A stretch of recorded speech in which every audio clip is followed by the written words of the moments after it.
Higienização de veículos em geral, né?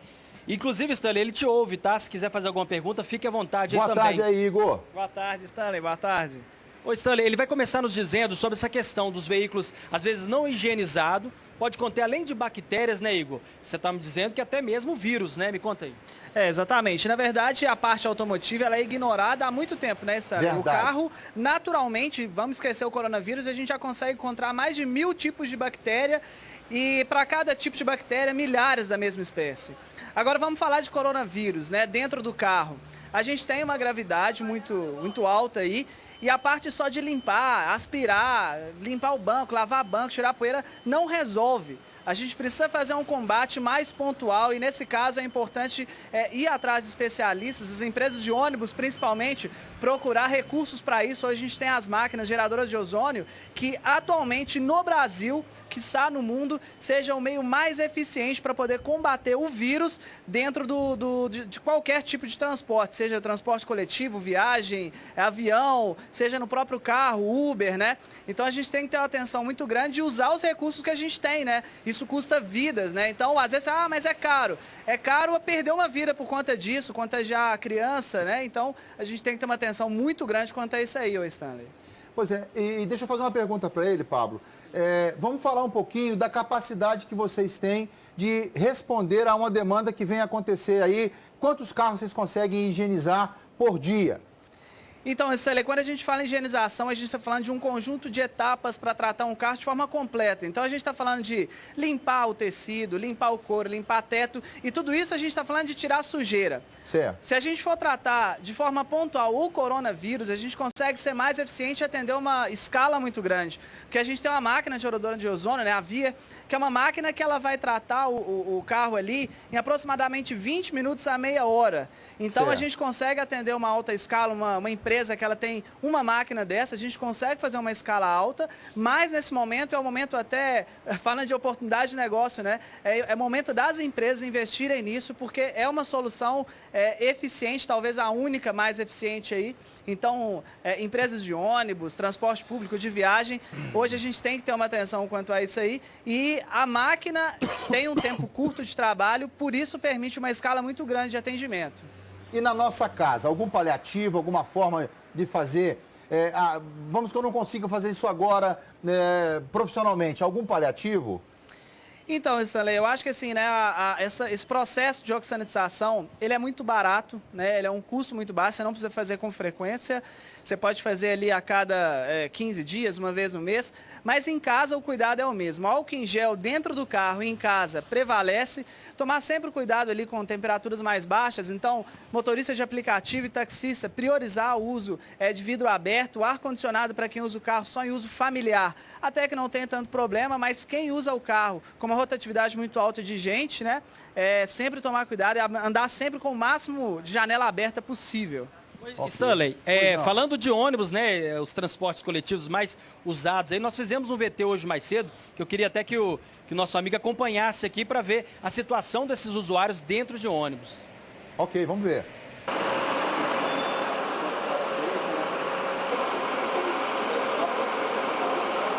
Volta para mim aqui, Bela. Coloca a matéria do ônibus. A gente fez uma matéria sobre esse assunto. Tira para mim do ar. Nós fomos para as ruas hoje, viu, doutor? Para buscarmos, mostrarmos o dia a dia dos ônibus, dos usuários de ônibus. Assim que tiver no ponto, coloca para a gente, porque isso vai desdobrar em uma série de outras medidas que nós teremos que tomar, cuidados que teremos que tomar. E você vai acompanhar comigo agora. Vamos ver. Stanley, estamos vivendo e convivendo com essa pandemia do novo coronavírus. Segundo especialistas, a gente deve evitar locais com grande aglomeração de pessoas, o que é impossível para quem precisa utilizar o transporte público. Pô, vem para cá. Vamos tentar fazer acesso aqui a esse coletivo e entender dessas pessoas que utilizam esse transporte. E o problema já começa por aqui, vem para cá, Porto. É necessário segurar nos corrimãos para entender toda a situação. Vamos pagar para o motorista aqui. Bom dia. Bom dia. Já tem esse contato com o usuário. Para o motorista é tranquilo, né? A transmissão de vírus aqui, o que você acha? A gente corre o risco da mesma forma, né? Tem que pegar o troco, tem esse contato de mão aqui, né? Tem. O dinheiro é muito contaminado também, né? Vamos passar a roleta aqui, hein? Como eu disse, é quase que impossível não segurar nos corrimãos e a transmissão também acontece por aqui. Vou conversar com essa senhora aqui, tudo bem? Com toda essa onda do coronavírus, a senhora se preocupa porque agora tá tranquilo, o ônibus vazio, né? Mas o local, quando o horário de pico, fica bem cheio, né? Isso, fica bem cheio. Muito lotado mesmo, a gente passa muita dificuldade dentro de ônibus. Janela fechada, tem hora que o ar-condicionado não é ligado direito, fica muito abafado. Realmente, como a Ivone disse, Stâlia, o ônibus ele não possui janela, abertura das janelas, tá vendo? As janelas todas fechadas, que tem ar-condicionado que inclusive está ligado. Tudo bem com a senhora? Bom dia. Me fala uma coisa, toda essa onda do coronavírus te preocupa utilizar o transporte público? Preocupa, só que a gente tem que utilizar, principalmente trabalhar na área de saúde. Então, de qualquer forma, eu vou ter que utilizar de qualquer maneira, né? Porque eu vou ter que continuar trabalhando. Você toma alguns cuidados, você diz que tem entendimento na área da saúde. Alguns cuidados são importantes, né? Basicamente esse negócio se for tossir, né? Colocar um antebraço, procurar não ficar colocando a mão nos olhos, na boca, né? Às vezes eu fico com álcool gel, mas tem cuidado de não comer nada, até no celular mesmo, mas é porque eu já trabalho na área de saúde, né? Como é que é pra senhora? A senhora tá ouvindo falar sobre esse coronavírus, né? Sim, bastante. A senhora tá preocupada porque o transporte público tem muita gente o tempo todo, né? Preocupa, a gente preocupa, todo mundo preocupa, né? A senhora tem medo? Tem. O que a senhora faz para prevenir isso? Tem os cuidados, né, básicos, lavar a mão constantemente, passar álcool gel. Eu tô vendo que a senhora tá segurando o tempo todo aqui nessa parte do ônibus. Igual a senhora, muitas outras pessoas também fazem uso dessa alça aqui da poltrona. Hein? Então tem que lavar a mão na hora que sair daqui, né? Tem. Minas Gerais, eu apresento agora o doutor Ricardo Faria, que vocês estão careca de saber quem que é. Mas a discussão é saúde, né? O doutor Alexandre está conosco aqui discutindo o coronavírus. O Pablo está conosco aqui também, doutor Ricardo, do nosso quadro Doutor Saúde. Estamos aqui com um especialista em higienização. O momento é de bate-papo, o momento é de reflexão. A partir de hoje, amanhã, o Alterosa Alerta começa meio-dia 15 todos os dias. Doutor Ricardo, boa tarde. Minas Gerais toda ligadinha conosco aqui. Boa tarde. Né? Eu queria discutir um pouquinho com vocês o seguinte, gente. Nós temos aí, Isabela, dá um Google para mim no Ministério da Saúde, o número de casos que estão aguardando confirmação. Doutor Alexandre, nós acompanhamos na Itália, sobretudo na Itália, que foi assim, 2 casos confirmados, 3 casos confirmados, dá um pouquinho, 50 casos confirmados, de 3 para 50 casos confirmados, 200 casos confirmados, 3 mil casos. Por quê? Porque é exponencial, Exato. Explicava ontem. É porque a cada um confirmado joga para 4, que joga para 16, que joga. Né? É exponencial isso. Nós tivemos um aumento de 65% em 24 horas. Em 24 horas. Então, se nós colocarmos hoje, nós temos 200 casos confirmados no Brasil. Se nós colocarmos 200%, 60% em cima de 200, nós já iríamos para 320, que é um número absurdo. Sim. Né? Considerando o número de leitos que temos disponíveis de UTI aqui no Brasil. Eu fui ler um pouquinho sobre o coronavírus. Você que está em casa, preste atenção, por gentileza, a partir de agora. É um problema que afeta as vias respiratórias. Né? Eu vou tratar desse aqui agora, mas é um problema que afeta, me corrijam os senhores, que afeta as vias respiratórias. É isso mesmo, doutor Alexandre? É isso mesmo. Por favor. Fundamentalmente, ele inicia como uma infecção respiratória. Sim. A grande maioria dos casos é um caso leve, é uma infecção como se fosse uma gripe comum. O problema é aquele desenvolvimento que a gente chama para síndrome do sofrimento respiratório, a SARS, que é aquela complicação, principalmente naquelas pessoas mais suscetíveis. Quem Certo. são? São idosos e aqueles imunossuprimidos. Que aí nesses pacientes se desenvolve uma resposta inflamatória muito potente em que leva essas pessoas à insuficiência respiratória. Pois é. O que é uma insuficiência respiratória? Esse nome chique, mas o que é na prática, doutor? É a incapacidade de respirar. Pronto. Vocês estão entendendo aí, gente? É uma falta de ar insuportável. Que você morre. Exatamente. É preciso a pessoa entender, ela morreu. Acabou. É tão absurdo o negócio. É tão absurdo que as pessoas têm até a incapacidade de assimilar o que é isso. E por que você que tem problema de coração morre? Por conta da mesma reserva, né? O sistema cardiorrespiratório, cardiovascular, ele tem intrínseca ligação com o coração e o pulmão. Então, a sobrecarga cardíaca leva a um sofrimento pulmonar, que essas pessoas também são suscetíveis. Certo. Como aqueles que tomam imunossupressores, pós-transplante, que têm problemas renais, pessoas que tenham diabetes não controlados. Então, assim, são várias possibilidades que podem levar o paciente à gravidade, caso ele não previna e evite a contaminação. Ricardo, quem não cuida da saúde, e falando a grosso modo, quem não cuida da saúde, que tem uma saúde debilitada e que pega uma pneumonia, obviamente a chance dele morrer é maior. É verdade. Essa população idosa, como o doutor que bem disse, é a população que corre mais risco, né? Sim.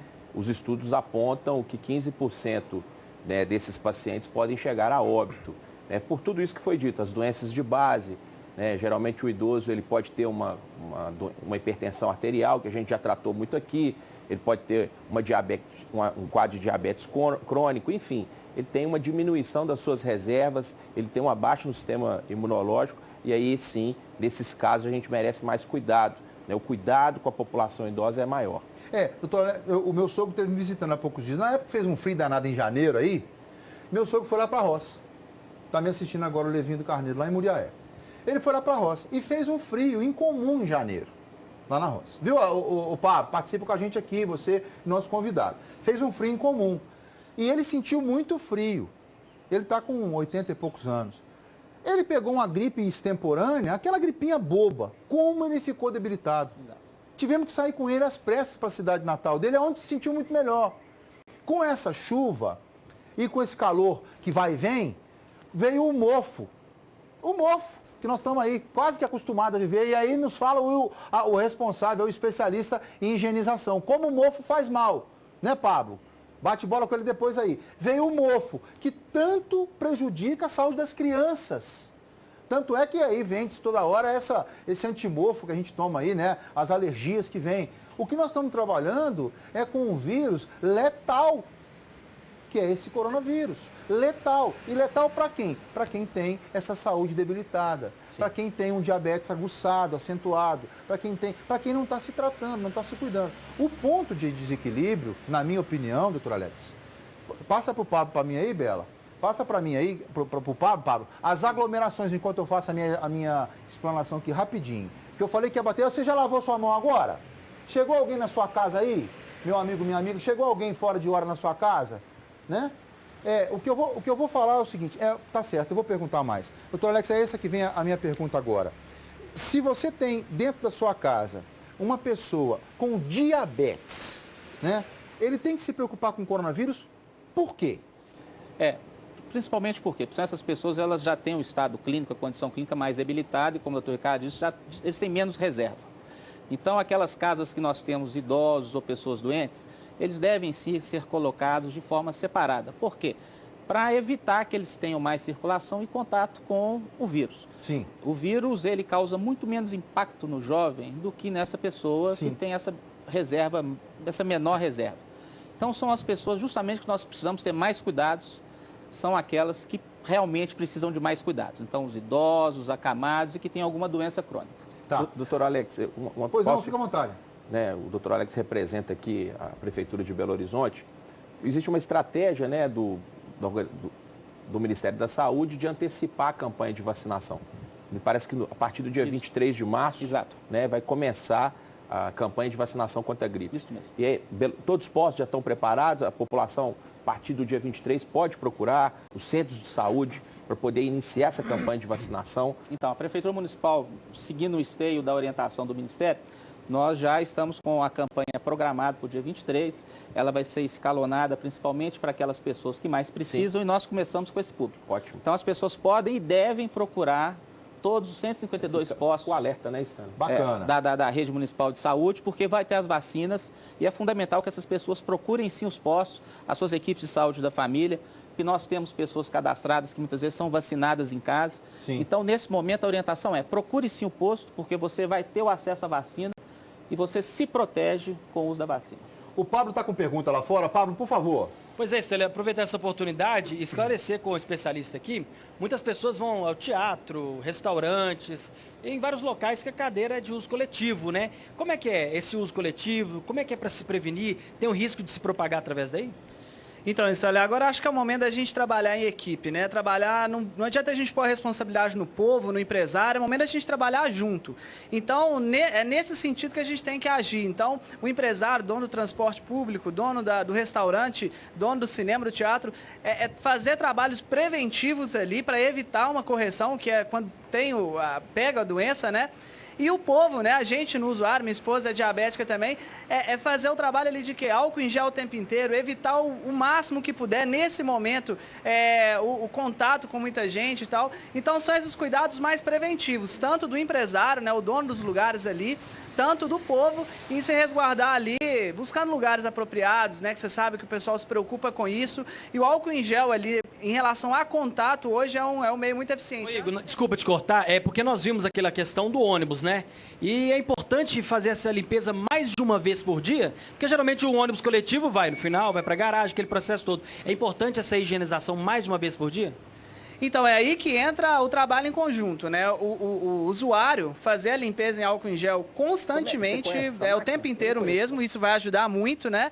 E o dono da empresa lá, o quanto possível ele conseguir fazer. Se der para fazer 2 vezes ao dia, nesse momento, infelizmente, é o que a gente indica. Mas se não puder, a gente fazer aí pelo menos semanalmente, 1 vez ao dia, a cada 15 dias. O quanto você puder fazer isso aí com a maior frequência possível é o ideal nesse momento. Mudança de cultura até, né, Stanley? Pois é, mudança de cultura, mas a gente tem que voltar para perguntas básicas aqui também, Pablo. Sim. Doutor Ricardo, o uso de máscaras, vamos voltar para essa questão básica. Quem deve usar as máscaras, por favor? Olha, a recomendação é que as pessoas que estejam, né, as pessoas que foram confirmadas o coronavírus, né, ou que têm uma suspeita, essas pessoas que devem utilizar para que ela possa evitar a transmissão do vírus. O álcool comum, digamos assim, ele substitui o álcool gel, já que o álcool gel está aí, um produto sumiu das prateleiras?